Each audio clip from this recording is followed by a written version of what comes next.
দেখেন আমি লিখতেছি প্রিয় দর্শকবাসী, যদিও আমি আগের মতো নেই, ভালো জামা বা অনেক ছিল, ওর দিকে না যায়। মনে করেন এখন একটা লোক আমার কাছে আসছে মাথা ব্যথা, আমি যে কোনো একটা নাম লিখলাম আসলাম, বা মাইগ্রেনিল পেন। এখন আমাদের বাংলাদেশে মাইগ্রেনিলের ট্রিটমেন্ট অ্যাভেলেবেল। ধরেন বয়স 30 বছর, পুরুষ, আজকে তারিখটা সম্ভবত 23 তারিখ হয়েছে, তারিখ 23 তারিখ। এখন মনে করেন যে একুট হেডেক, প্রচুর মাথা ব্যথা হলে তার ঘুমও কম হবে রাতে, তাহলে এখানে এটা ইনসমনিয়া বলে না, তবে যদি অতিরিক্ত কথা বা উল্টা কথা বলে তাহলে আমরা ধরে নিব উনি প্যানিক ডিসঅর্ডার অ্যাংজাইটি পিডিএ, এটা হতেও পারে না, এই জন্য কয়ের একটা প্রশ্নবোধক চিহ্ন। জাস্ট একটা ওষুধ খেলেই যথেষ্ট।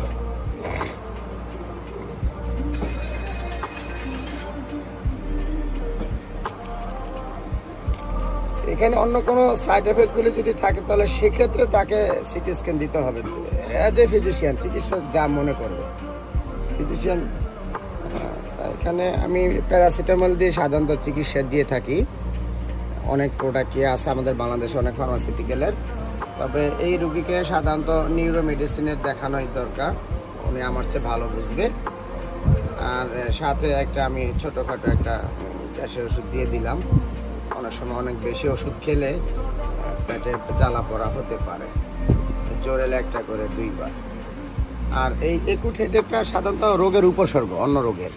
মাথা ব্যথাটা অন্য রোগের উপসর্গ, মাথা ব্যথা রোগের মধ্যে পড়ে না।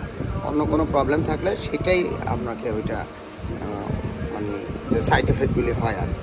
আর আমাদের দেশে যারা প্যানিক ডিসঅর্ডার অ্যাংজাইটি, এটা ভালো হইতে সবার রাস্তা একটাই, সেটা হলো সে ঠিকমতো খাবে, ঘুমাবে। আর যদি সাইকিয়াট্রিক প্রবলেম আস্তে আস্তে গ্রো করে তাহলে তাকে নার্সিং করতে, আর নার্সিং কিন্তু পুরুষ মানুষ দিয়ে হয় না, মেয়ে মানুষ।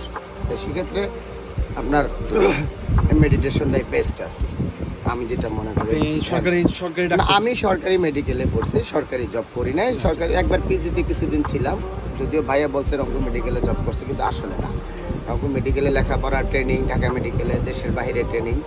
এবার আমি ভালো আছি এমনি, কিন্তু আমার অরিজিনালি মুন্সিগঞ্জ, বাট বড় হয়েছে শৈশব নারায়ণগঞ্জ। আমার এই বিদেশে গেছেন লেখাপড়া করতে? হ্যাঁ, সেটা ছিল বাহিরে, ওইটা বহু আগের কথা। আর ইন্ডিয়া থেকেও ফেলোশিপ এনেছিলাম। তো আমার মনে শুধু একটাই কষ্ট, যেখানেই যাচ্ছি কিন্তু আসলে সব তো বিজনেস, ভুলটা আসলে তাদের না, এটা পুরো বাংলাদেশি হয়ে গেছে। ইচ্ছা ছিল না একটা ক্লিনিকে বা ইয়েতে বসা, তারপরে বসছি, কিন্তু মন আর মানে নাই। যদিও আমি ওনাদেরকে বলে আসি নাই, এটা একটু অপরাধ হয়েছে, তাল মিলে আমি চলতে পারতেছিলাম না, এটা আমার ব্যর্থতা। কোন হসপিটালে ছিলেন? না,